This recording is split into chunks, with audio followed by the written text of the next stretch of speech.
anyigisha kumusenga bituma moranesegwa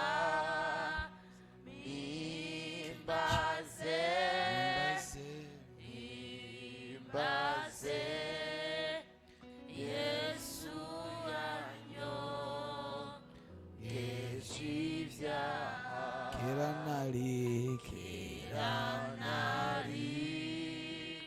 nahabiye kure munge sombizisi maze ndakugarukako numvewewo kiza wanje imbaze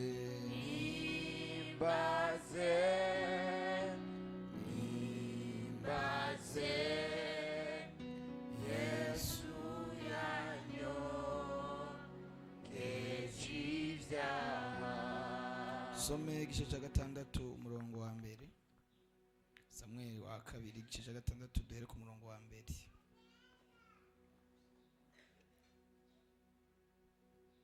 Ijambo ry'Imana ravuga ngo bukeye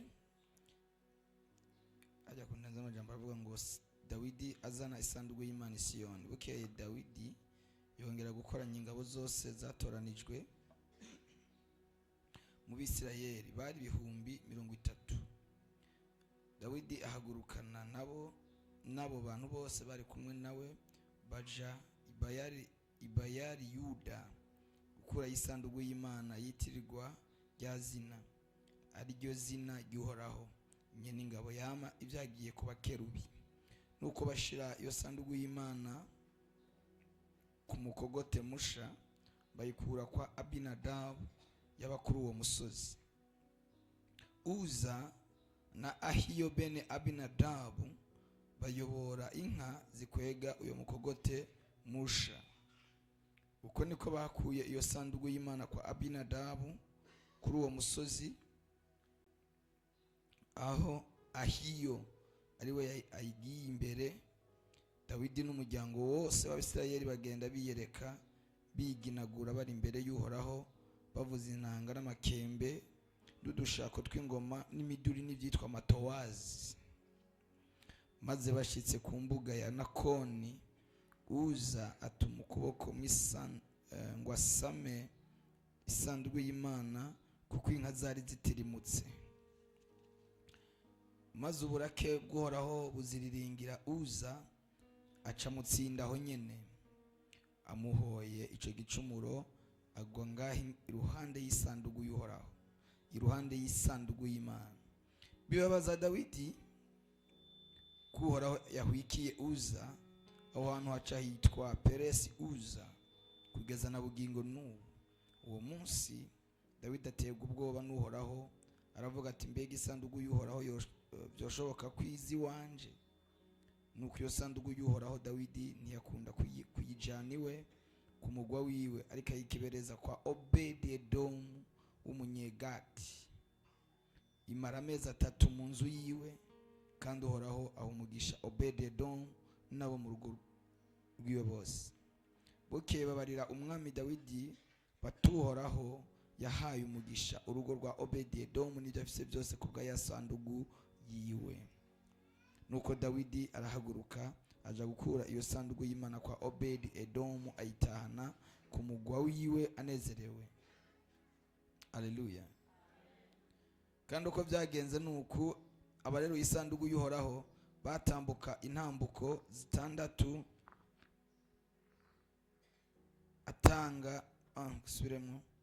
Kandi uko byagenze nuko abarero isanduku y'Uhoraho batambutse intambuko 6 atanga imfizi kw'ikimazi bo n'ishuri y'igishishe. Maze Dawidi yiyerekera imbere y'Uhoraho yiginagura, kandi yarakenyeye efodi yera derere. Nuko Dawidi n'umuryango wose w'Abisirayeli badugana isanduku y'Uhoraho basezereza impundu bavuza inzamba. Haleluya.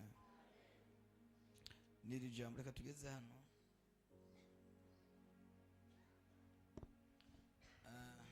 Harimo amajambo menshi. Bibiliya itubwiye kuri Dawidi ukuntu yazanye isanduku y'Imana ayikuye aho yari iri. Twumvise ko byabaye inshuro zibiri. Ituru ya mbere isanduku y'Imana bayikuye he? Bayikuye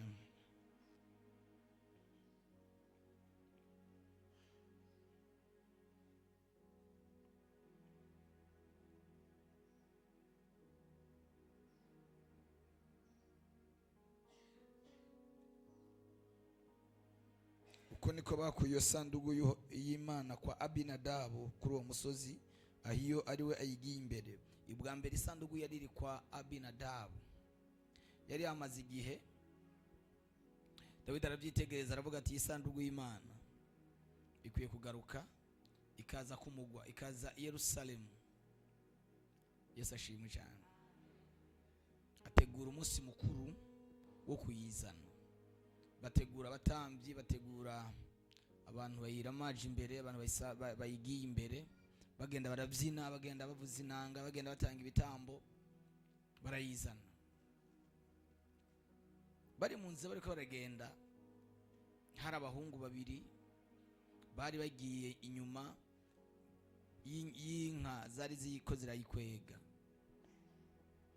ziko zirakwega umukogote. Izo nka zica ziranyerera, imwe iranyerera irahengama, isanduku igiye kugwa.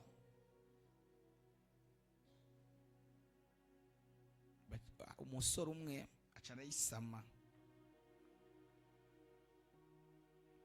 Bageze ku mbuga ya Nakoni, Uza atuma ukuboko ngo asame isanduku y'Imana.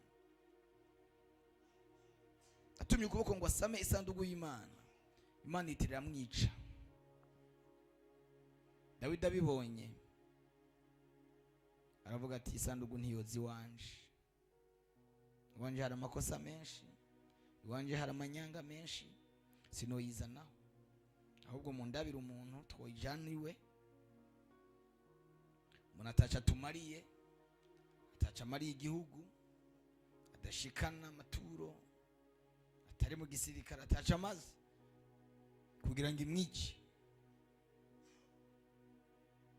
Baramubwira ati mu gihugu cyawe hari umugabo w'inyambukira w'umunyamahanga w'umunyegati.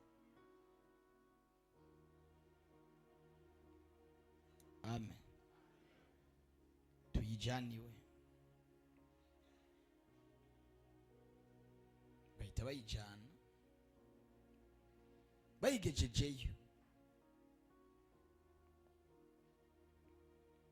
Imana ihereza umugisha urugo rwa Obedi Edom. Bayigejejeho, Imana imuhereza umugisha. Bwana sifiwe sana. Bayigejejeyo muhereza umugisha, kuko yayihaye ikibanza, yayihaye umwanya. Bano b'Imana murakene umugisha w'Imana, nuko Imana ibanza ikagira ikibanza muri twebwe. Sema haleluya. Nuko Imana ibanza ikagira ikibanza mu buzima bwacu. Ndakubwiza ukuri, Imana niyo upfa kuguha umugisha gutyo. Obedi Edom ubuzima bwari bumeze nabi. Ibyo nari basobanuriye. Obedi Edom ntiyari umwisirayeli, yari umunyamahanga.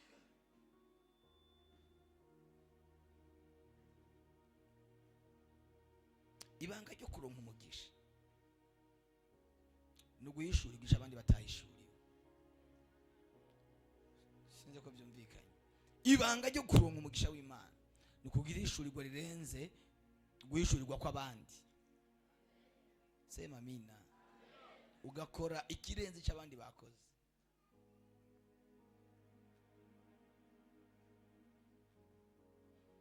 kugendera mu kigare cy'abandi, ariko ukwiye kugira iyerekwa, ukwiye kugira ihishurwa ry'ubuzima bwawe bwo gukorera Imana, ugakora ikindi abandi bantu batakoze, ugakora ikintu cyananiye abandi, ugahagarara ahantu abantu bose bahagaraze bakananirwa. Sema amina. Ugahagarara mu mwanya Imana ikubonamwo nk'intwari. Sema amina. Hagarara nk'intwari, bizoguhesha umugisha w'Imana.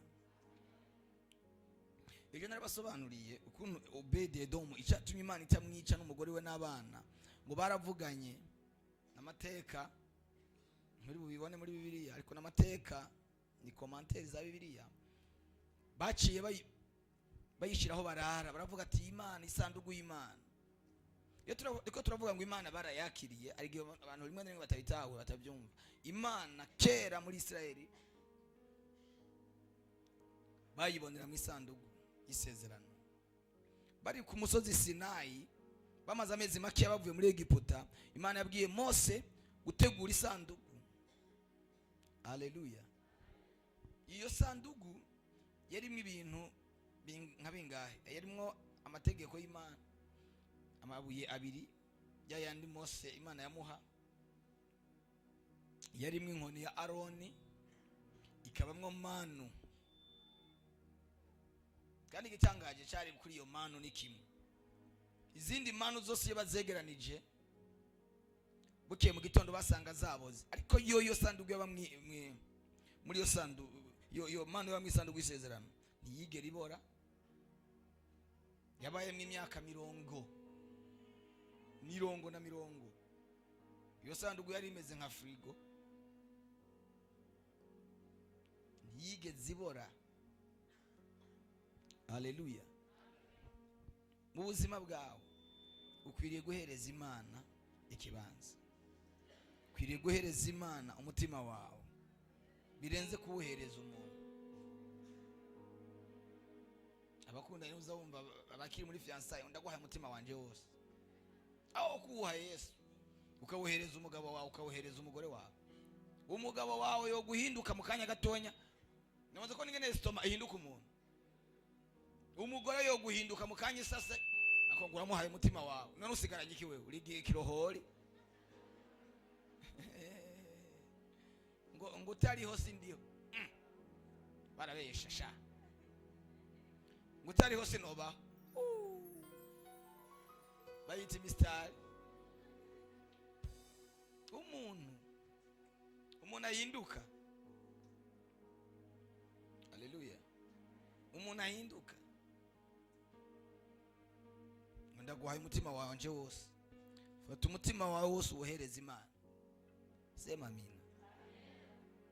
Ntukagira umuntu ikigirwamana mu buzima bwawe, wumve kumenya n'ubuzima bwawe ariho akugiriye neza, ni byiza, ariko abana b'abantu barashobora guhinduka. Uyu munsi wamugirira neza, iyo utamugiriye neza akibagirira neza yose wamugiriye.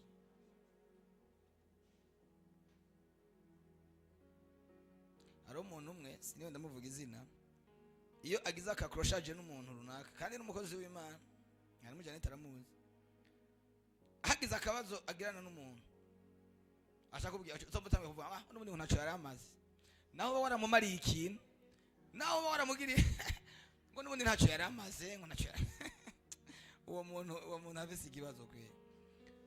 Wowe gusukira kugirana akabazo nawe, ashaka kubwira ngo ujya ngo ntacyo yari akimaze, n'ubundi ngo ntacyo yari amariye, ntacyo yari akuma, yarigeze kuba kikumariye, nubwo uyu munsi ataca kumariye, ariko yarigeze kuba kikumariye ibyo.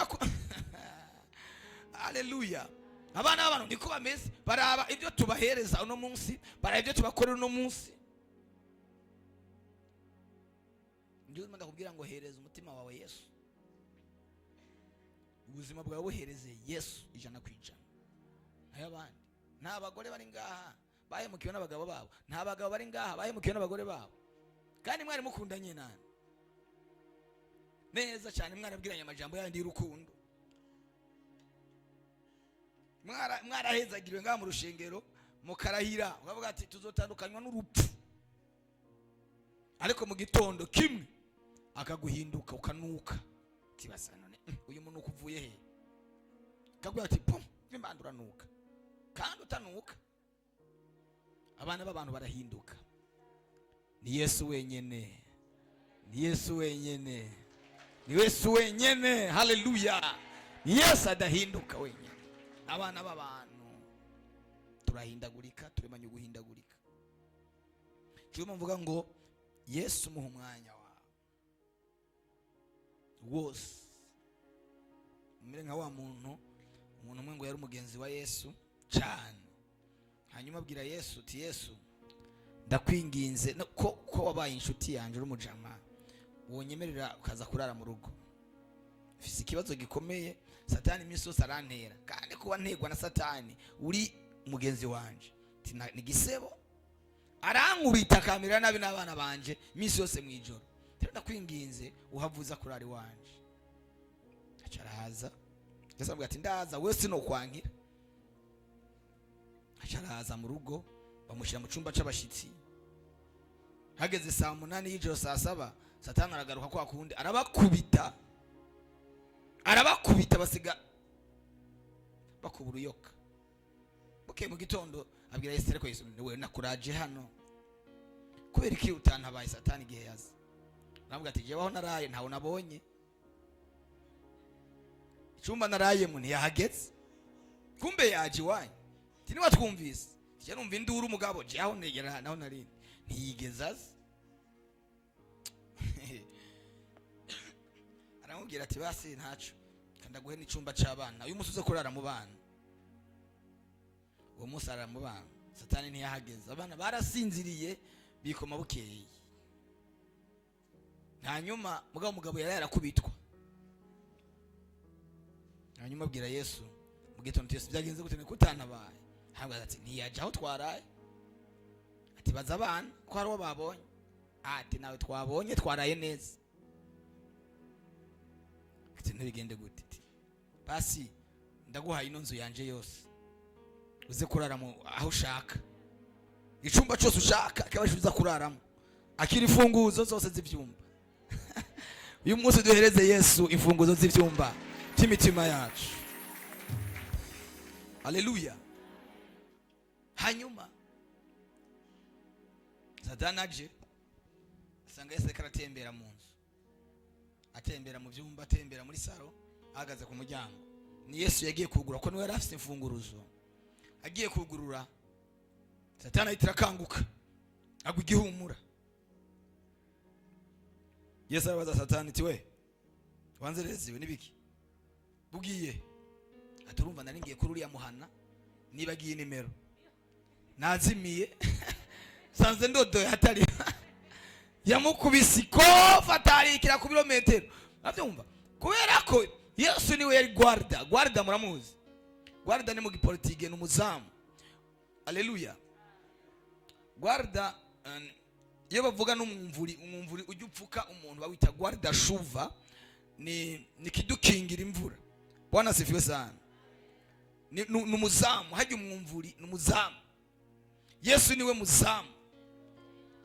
Iyo wamuhaye ikibanza ntasinzira ntagoheka. Ariko abantu ikibazo dufise Satani araduhondagura kubera ko ntabwo turamuha ikibanza neza. Tumuhereze umwanya. Ntabwo munyumvise. Muhereze ibyumba by'umutima wawe. Reka gusigaza udushambure tusigarije two kuraguriza. Hari abantu usanga bafise utwumba atawundi muntu yinjiramo bacuragurira. Fata umutima wawe wose umuhe, kuremo ibintu ibyo ari byo byose washizemo, uhereze Yesu umutima wawe. Haleluya.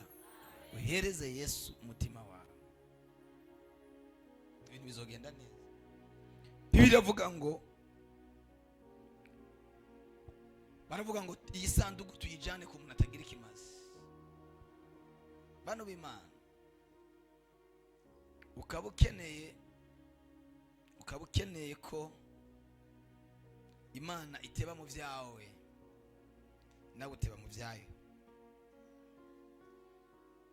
Haleluya. Ukaba ukeneye ko Imana iteba iwawe, nawe uteba mu byayo. Fata umwanya munini n'Imana yawe. abantu bafite umwanya muto n'Imana ubona. Urabye amasengesho abantu basenga ku ruhande rwabo rwa buri munsi bari mu mihana bari muhira ni makeya gusumba umwanya bafitaniye n'ibyo bakora byabo bya buri munsi. Ariko ukaba ukeneye ko Yesu ateba mu byawe, tebera mu byiwe. Haleluya. Tebera mu gikorwa, tebera mu masengesho, tebera mu kumukorera. Biravuga ngo Obed-Edomu mu mezi atatu gusa amaze kwakira isanduku y'Imana, atatu yonyene yari yamaze kumugwiza atunga azwi mu gihugu. Umugwiza atunga azwi mu gihugu.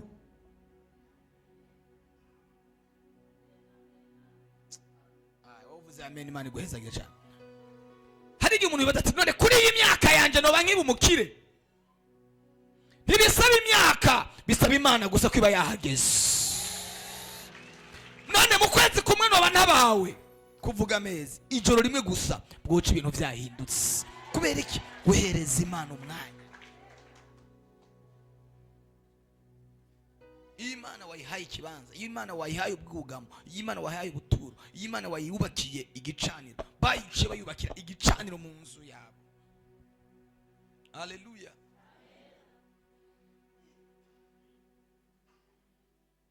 Yari turi kuri Zoom kwa kabiri, ari ikintu nabwiye abantu bo kuri Zoom, ndababwira ni umuntu yumva yo kwitanga akariha internet. Ndababwira amahera turiya ku kwezi, ndababwira tuwumva yo shobora kuri ukwezi kumwe. Ari umwe yaciye aduza ubutaka bati nzori ukwezi kumwe. Hanyuma bakiriko barajijanye imitima, mbona umuntu yanditse umwana ndabahaye amezi 6, ndababwira ati amezi 6 kuva uku kwezi kwindwi kugeza mu kwezi kwa12 hagire uwo kwitanga ukwezi, uwundi yitanga ukwezi, uwundi yitanga ukwezi. Nzambona umuntu umwe yanditse aravuga ngo nzoyatanga yose amezi 5 asigaye. Byaraneye ubwo ndavuga uyu muntu n'umunyabwenge. Haleluya. Uyu muntu n'umunyabwenge. Tuzomara amezi 5 tuvuga ubutumwa, umugisha wose wa internet uciwe. Nuzokata Imana nishobora kwi umugisha yo. Haleluya. Umuntu yatuguriye itapi mubona twayiguza amafaranga menshi. Yaravuze ati negerezwa kuyigura jenyene. Abantu baciye ubwenge bwo gukorera Imana. Aravuga ati jewe nawe uncira. Ndavuga ati amafaranga ngana gutya, ati nzobikora. Kubera iki? Imyaka yose tuzomara twisengerako, umugisha nuzokata. Nibishoboka. Umugisha nuzokata. Niwe nabiwe. Sema amina. Hari abantu bazi ubwenge. Amezi 5 tuzomara 6, umugisha wose uzogenda ku bantu 2. Kuri abantu 2. Haleluya. Kajya ga televiziyo mubona hajya nagakuye mu ihanda kazana. Imana nitanga umugisha kwa kajya ga televiziyo izoga wewe, izoha wewe. Naragateruye ndakazana imihanda kamanika hajya. Uzoje wa Imana izo ni jewe nakazanye. Imana ya none sinari kuguza amafaranga yanje. Haleluya. Igihe bari banyivye narumvise amajwi umutima ti wakamanura ukakajana abana bakabarareba. Ijwi rirambye ati wowe ikijuju yo ico waha Imana. Narigeze no gushaka ukamanura ngo ndakajane kuri Roferina abana baze barakaraba. Ijwi rirambuza kari mu nzu y'Imana. Haleluya. Kareke kabandanye gakorera Imana. Igihe kamanitse haje hari ibintu kabomagura we utiriwe anase. Burya hari ibintu wakoze muri kahise abantu bibagiye, ariko Imana iguma yibuka. Tuzamuri ibiganza Imana mu izina rya Yesu. Hari ibintu we wakoze uricecekera urinumira abantu banibagiye ko wakoze, ariko biguma bivuga biguma bivuga biguma bivuga biguma bivuga. Mukore ikintu ku Mana kiguma kibavugira kiguma kibavugira. N'igihe abana bawe bazo basigaye bonyine utagihari cyo kizoguma kivuga kiguma kivuga kiguma. N'abantu basobanukiwe ibanga. Amen. Aka gapodi umuntu yakaguze umugisha igihe tukavugiye ko butumwa uji wawe cyangwa ujiwe. Murabizi igituma mubona muri Afrika n'abantu batuhaye ubutumwa tutigeze turonka umugisha ufadika amashengero twasengeramo z'abari imfashanyo z'amafaranga baduhaye bagaca baza bakubaka urushengero bagaca bakubwira ati genda winjire. Abantu bakinjira urushengero abazungu babubatse batashize ko n'itafari na rimwe hajya baba badukubise umwereka. Haleluya. Nje gutumona ama eglise amwe amaze imyaka 100 mugabo abantu arabakene ku rwego rwo hejuru. Igicaniro si cyabo. Hari umuntu yarantangaje yambwiye ukuntu yagiye mu rushengero rumwe niyo ndaruvuga yubaka avuga ati je nkeneye nubaka igicaniro cyose podium yose yubaka podium yose kandi yatwamara menshi ambwira uburyo yayubatse ndatangara ndavuga ati arambwira muzo turasenga arambwira ati iyo bishitse hagira ikibazo cyangenda kuri gicaniro nkajyama siniko ndavuga byinshi bitiranjyama kuri gicaniro bati Mana wagicaniro vuga vuga. Haleluya. Obededom amaze kubaka Imana ikibanza akayikibanza akayumwanya abandi bayihebye bayitaye akayakira. Oh haleluya. Muze mukora ibintu abandi batariko barakora muze mugira ishurirwa yo gukora. Mubu nigira ishurirwa twikorera roferine ejo nitwaba ba miliyaride abantu bazotonagura imino twe ubu turiko turasufra dusonda tugabura imfubyi tugabura abana tutabyaye. Ayo abana boriye nkaja kuyagaburira abandi bana ntazi ni wabo sinzi ni wabo. Haleluya. Ayo no funguye ayo no kwambaye uziko nshobora kumara umwaka wose naguze ni costume kandi te kwa ko no yibuze ariko kubera ibikorwa bimwe bimwe ngenda nkora mwibanga mutamenya ariko umunsi umwe igihe kimwe haleluya bizogaruka. Nakubwiza ukuri bizogaruka igiko gukora umenga nta nyungi hari uyo munsi kugikoreye Imana ejo kizogaruka. N'abantu b'Imana mubo hari ikintu twakoze hano kwa ejo hari ejo hirya ejo tare kimwe hari ryari so twatanze ikimazi wo kwibaza ngo ni ibintu bisanzwe ni turo risanzwe ariko iminsi 30 uzogenda muri assurance y'Imana iminsi 30 uzoyimana uge iyo uri kwa twari imodoka ifise assurance ugenda utekanye tinubonda kugonga assurance irimenye ariko ata assurance ufise ndugu yangu ufise kibazo. Ari umuntu wo muri famille yari karanshingira yakarambira ukuntu bagize ikibazo mu muryango miseze mu Cibitoki. Hari umwana uyo mwana n'umwana afise ikibazo cyo mu mutwe yatoye ibuye aritera akandi kana kagenzi kiwe gafise duza akabuye gatonya gutya gahita gafata mu mutwe babona umwana arahenuze niyavyutse rega acagiramo acarapfa. Uzingene bababwiye ati okay turabagira imbabazi nta kundi isanga ryabaye ariko muri imenye ingene mu muhamba kandi mu muhamba muri VIP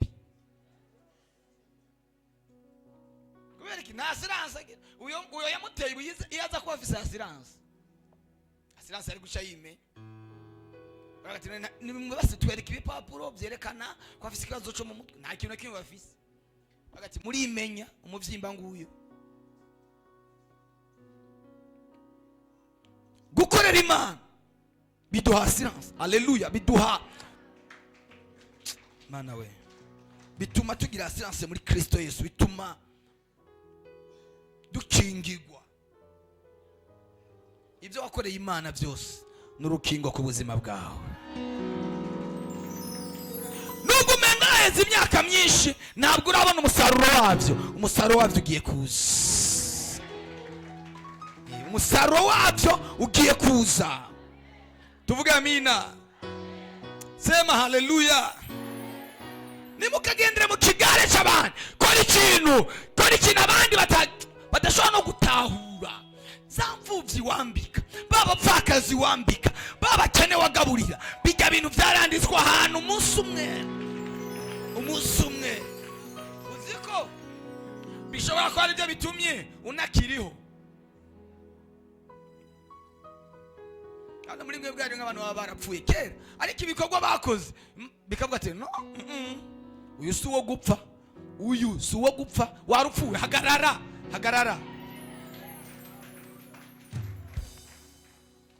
Je nubona abantu bagenda muri za V8 ngo bagiye kuzimu, nawe ntiwojayo, nimba uzinzira jayo ngo bagiye kuzimu, ngo byagenze barakoreye Imana. Obed-Edomu mu mezi 3 Imana imuhindurira ubuzima ku rwego rwo hejuru. Ndagomba ngo uyu munsi Imana yibuke ibikorwa byawe, yibuke imirimo yawe, yibuke amasengesho yawe, yibuke kwitanga kwawe, yibuke amajoro waraye, yibuke imidugo waduze, yibuke amasengesho wasenze, yibuke inzara wagize ku bwa bene so. Imana ikwibuke mu izina rya Yesu, ikugirire neza nkuko yagiriye neza Obed-Edomu. Abo umuntu akomeye, abo umunyamugisha, igihugu cyose kiramumenya mu mezi aya iminsi 90. Iyo publicité bo gukorera ukaba umusitari mu gihugu. Ega Obed-Edomu yabaye umusitari mu gihugu, igihugu cyose kuva muri nord kugeza muri sud, igihugu cyose cyaramumenye kuko yahaye Imana ikibanza, yahaye Imana, yaraciriye ibintu abandi barekuye. Sema amina. Biravuga ngo Yesu umunsi umwe ngo n'ahantu mu nzu haza umukobwa. Uyo mukobwa ngo yari maraya izwi mu gihugu. Yumva sinzi ngene yo kwakira Yesu, niyumva icyo yokora kuri Yesu. Ngo afata amavuta yiwe ayamusuka ku birenge, ayamusutse ku birenge, ngo yahanaguza umushatsi wiwe. Sema amina. Yuda aravuga ati ariko Yesu, uyu mugore ntawuzi, ni ndaya, kandi aya mavuta arayononye. Irigiye rimwe na rimwe ari gihe uri kurakora Imana abantu bakwita ikirofa. Ateko umuntu arafise ubwe rofa, we rofa. Bagira gutya, iyo bagize gutya bavuze ngo ntabwo rori. Nakagorori ugira wewe. Abapaseri barakubesha.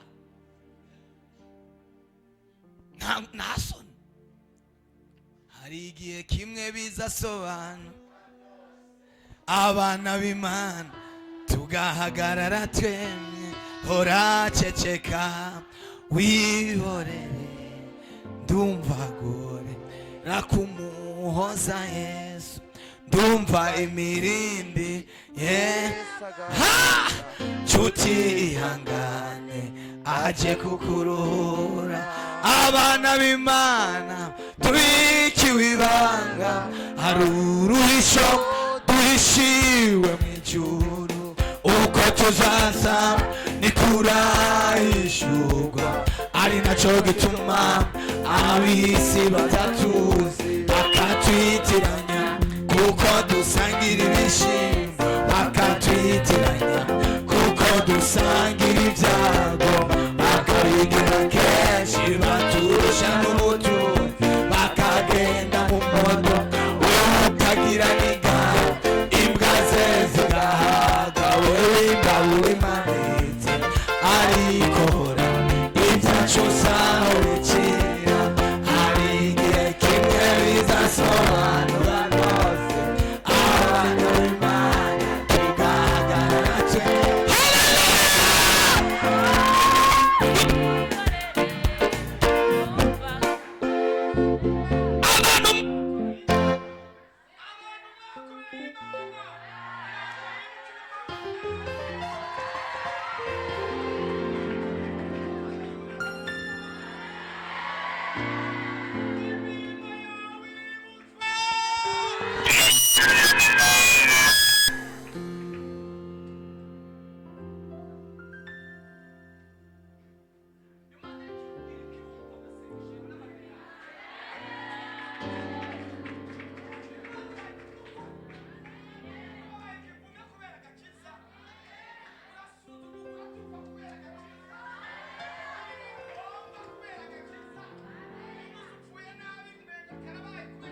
neza.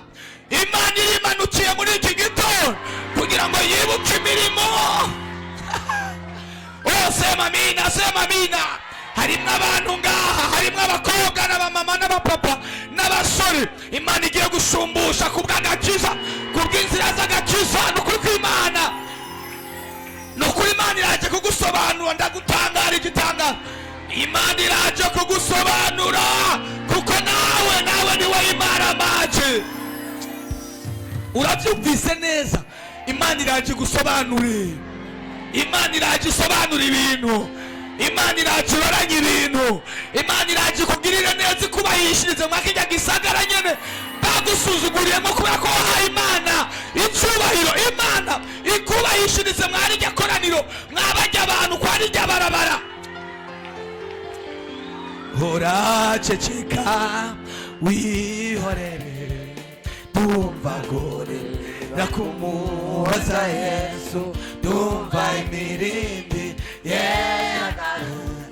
nshuti ihangane aje kukuru. Hora ceceka wihorere, tumva gore nakumuhoza Yesu, tumva imirindi. Hari imirindi yo kwibuka abantu.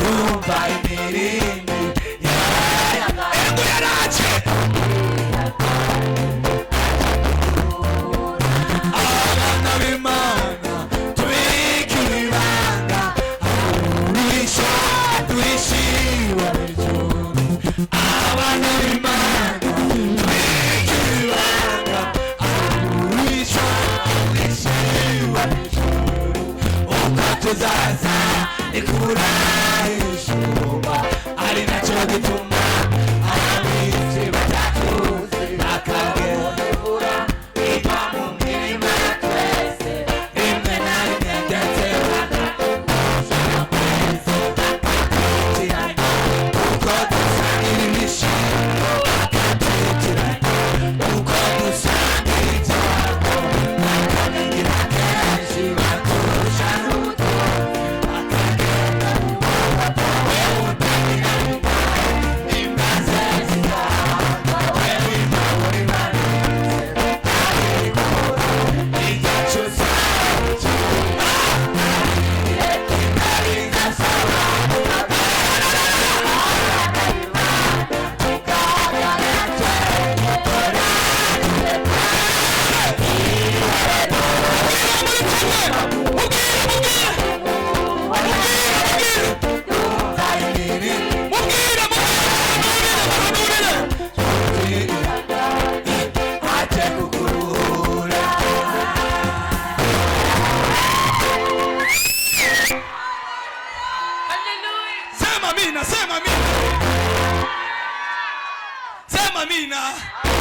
hari abantu bari mu ntekera kubera ibihe.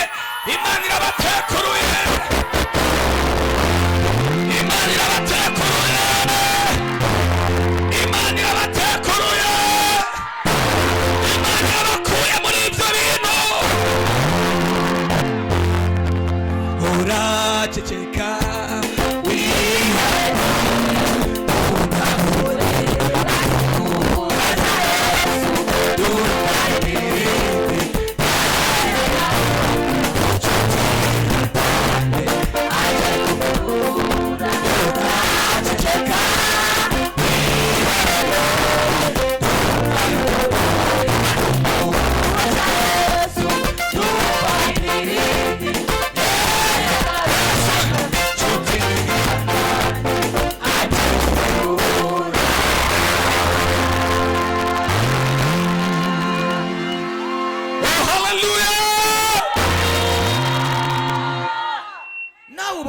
umukire ariko kubera gukorera Imana utwuronse ukadukorera mu Imana, ukatugabura n'imfubyi, ukatugabura n'abapfakazi, ukatugabura n'abakene.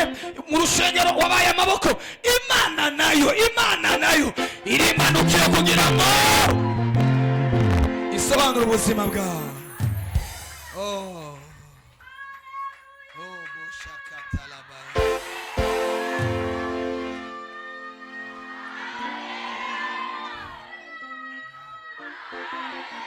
numva imana iri kirambwira ngo muri uko kwezi kw'indwi abantu bazosobanuka. Numva imana iri kirambwira ngo muri uko kwezi kw'indwi imana izosobanura ibintu bisobanganye. Numva imana ikirambwira ngo muri uko kwezi kw'indwi imana izotekurura abantu, izobakura mu gatetegwe, izobakura mu bitetegwe, asema amina. Nacyo bitwaye kuba warabitebeyemo ibyo bibazo, imana iraje yiyerekane nk'ima. Imana iraje yiyerekane nk'ima nk'uko yiyeretse Obededo mu kanya gatonya agahindurirwa amateka, abantu bose bakavuga ati imana yawe Obedi ukorera ni imana nyama. Nawe ko wayihaye ikibanza, ko wayihaye umwanya, nayo igiye kuguha umwanya mu bahaye no mu byayo. Haleluya. Mwicare gitoya. Numva nezerewe imana muri iki gitondo. Abana b'Imana barakengereza, barasuzuguritse, bakakurenganya. Uraza abantu bakakuronderera ibyabona bifise ibyabona by'ibinyoma ariko bifise ibihamya. Ibyabona bifise ibindi byabona, bagafata ikinyoma bakagihindura ukuri. Icyera abantu bose bakemeza yuko ikirabura, abantu bose bakemeza ko cyera. Ubizi neza kuri mukuri kwawe, abantu bose bakakurenganya ukabyemera, ugakubita ugasonza, kubera ko bafashe ibintu byirabura babihindura ibyera, ibyera nabyo babihindura ibyirabura.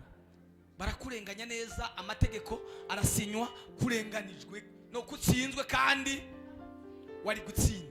Imana yaje gusobanura ibintu mu izina rya Yesu. Isi yubatswe n'ikinyoma, ariko bitebe bitebuke ukuri kuramenyekana. Kuri kuramenyekana. Muri mwebwe harimo abantu Imana igira ishuri ukuri ku buzima bwabo. Harimo abantu Imana igira ishuri ukuri ku buzima bwabo. Ndavyumva kubera ko nawe wayikoreye mu kuri. Haleluya. Iyo bariko barakugirira nabi, bakuroga, bakwica nabi, bumva umenga nibo bafise ijambo rya nyuma, ariko Imana niyo ifise ijambo rya nyuma. Niyo ifise ijambo rya nyuma. Ngiye gusenga isengesho ryo gushumbushwa n'Imana. Haleluya. We nugira iyerekwa mu Mana ukuri kirenze cy'abandi bakoze. Haleluya. Hari umuntu yambwiye, arambwira ngo nihaye intego yuko buri mwaka nzogira ikintu kimwe nkoze mu nzu y'Imana gisigara kiramvuganira, gisigara rimwe nkora ikintu. Amen.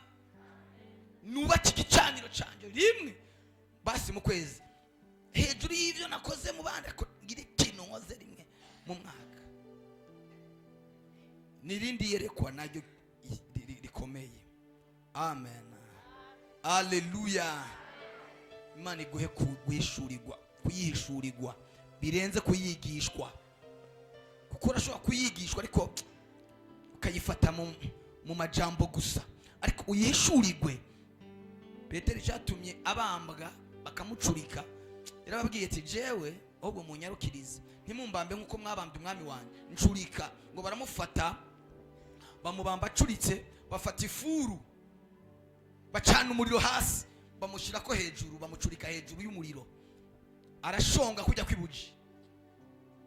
Ubwo kubera ko yari yaramenye ibanga rya Yesu, yararisobanukiwe neza, azi Kristo uwo ari we, baramwica. Urupfu rwari rumeze nk'irembo. Hari abantu bibaza ngo bariko barakugirira nabi, kumbe ko baragusunikira mu mugisha. Haleluya. Igikere ngo cyahuye n'abantu bagomba kucica, barakibaza ati we gikere we, ati sa turakwica no munsi urupfu rusumba izindi zose, twarakurondeye kenshi tukwice turakubura. Ati hari ibintu bibiri, utore mu rupfu rumwe tukwicisha, kukwicisha amazi no kukwicisha umuriro.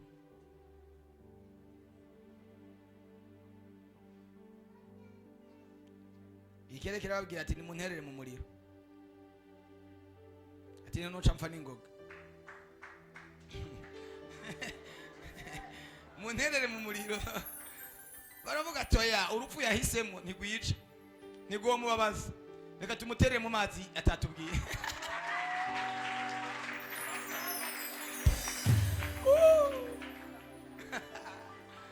tekereza igikere bacishishije amazi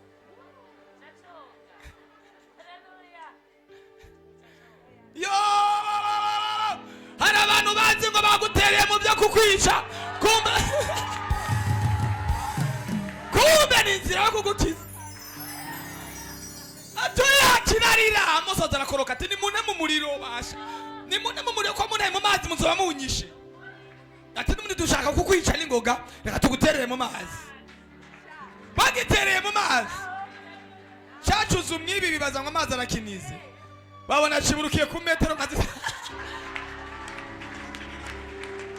abansi bawugiye kubenurira mu izina rya Yesu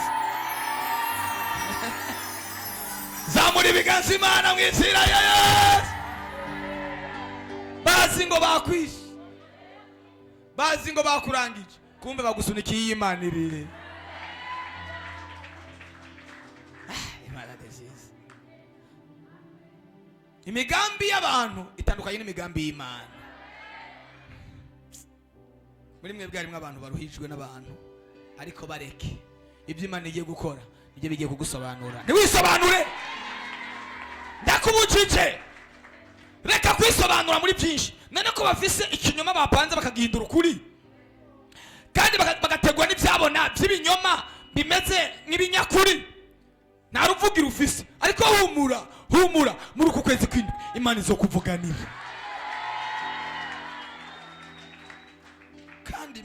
kandi mwebwe ntimunkebura ko amasaha yageze reka dusenge basha reka dusenge dutaha uno munsi haleluya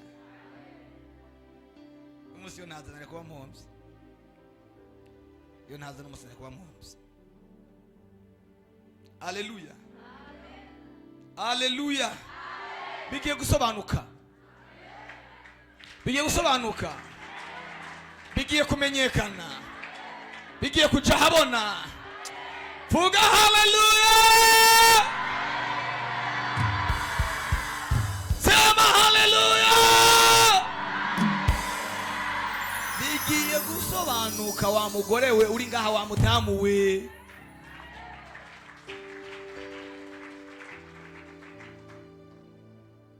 we gusa wiyubakire igicaniro wiyubakire ikibanza uhereze Imana ubwugamo uhereze Imana icicaro haleluya uhereza ahantu irara amezi atatu gusa mu gihugu cyose bazaba bakuzi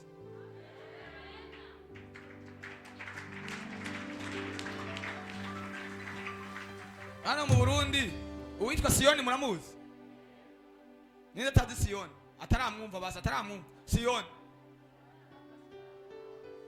byamufashe imyaka myinshi kugira ngo izina ryiwe rimenyekane myaka na myaka ajye uwo mubaza nigeze kumva reka atanga inaye ngo nacuruje akabutike ngo nagize hariya mu Kinama aho wantu yacuruje akabutike yaragiye kurugurwa microfinance aravuga ati aha hantu ni urufatiro rw'ubuzima bwanje ahugurwa microfinance ariko byamufashe imyaka myinshi ariko wewe bigiye kwihuta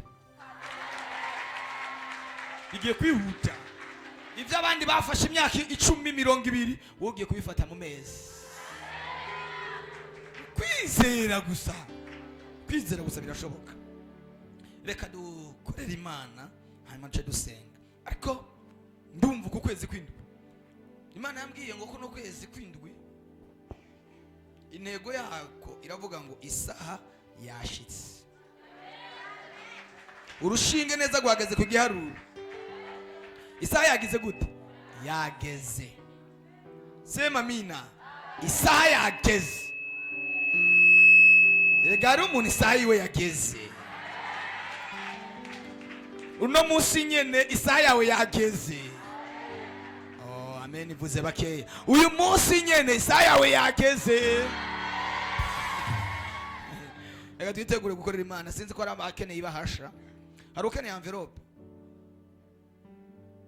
hajya bamuzana envelope bamwe kumana n'ingoga hafi. Ejo nzobabwira ku isaha y'Imana. Sema amina. Ejo tuzovugana ku isaha y'Imana. Ibimenyetso neza na neza bikwereka yuko isaha yawe yashitse. Sema amina. Sema haleluya. Nzobabwira reka menda byihojeje nzobivuga ejo neza. Isaha y'Imana. Hari isaha y'umuntu akabaho n'isaha y'Imana. Imana nticegwa n'umusegonda, nticegwa n'TS. Inyuma y'TS yabiki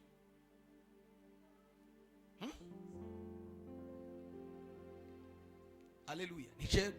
Nticegwa hari office arundi akeneye envelope atarayiro hajya hari inyuma ariyo duze ukuboko bakubone hariya.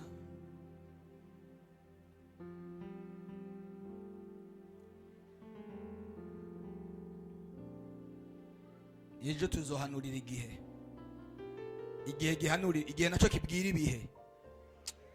Ntabwo mubyumvise neza. Ejo tuzobwira igihe nacyo kibwira ibihe. Wumva ikintu tuzokora kirakomeye. Tuzohamagara n'igihe cyasigaye inyuma. Kuri iyi si nta wundi muntu yobikora uretse Imana. Tuzohamagara igihe cyasigaye inyuma kidusanga aho tugeze. Duhamagara n'ibintu twoshikiye mu myaka 10 bidusanga aho duhagaze. Hari abantu bagize amarotare mu buzima. Haleluya.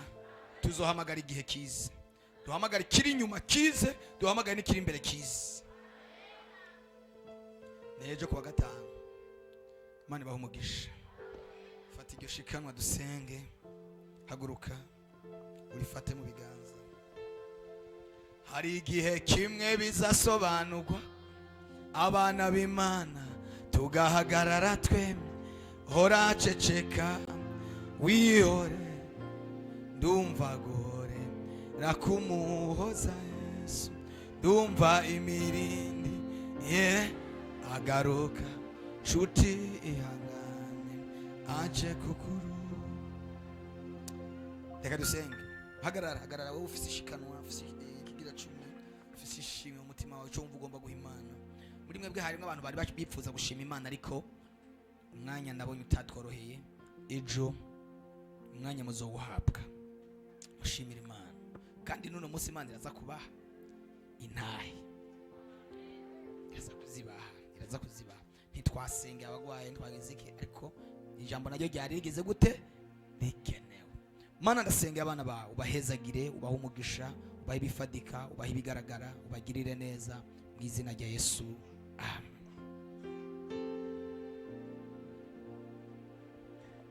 Hari igihe kimwe bizasobanurwa rwose abana b'Imana tugahagarara twe.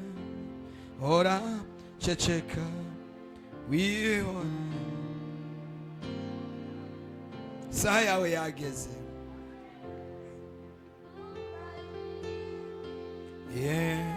Garuka nshuti ihangane aje kukuruhura. Hora ceceka wihorere ndumva gurera kumuhoza Yesu. Ndumva imirindi agaruka nshuti ihangane aje kukuruhura. hora ceceka wihorere ndumva gurera kumuhoza Yesu. Ndumva imirindi agaruka nshuti ihangane aje kukuruhura. akira akaruhuko mu buzima bwawe. Ndavuze ngo akira akaruhuko mu buzima bwawe. Ndavuze ngo akira akaruhuko mu buzima bwawe. Ku kwezi kwindwi kurimo umunsi mukuru w'akaruhuko. Haleluya, haleluya. Habwa akaruhuko. Ndumva amahoro, ndumva muhagarare.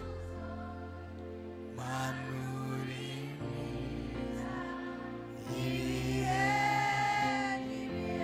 ndumva amahoro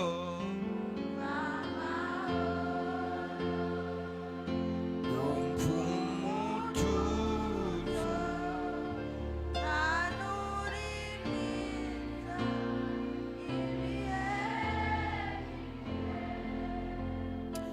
Mana ndahezagiye aba bana bawe ibi biganza bazamuye babizamuriye we ndabisenge mu izina rya Yesu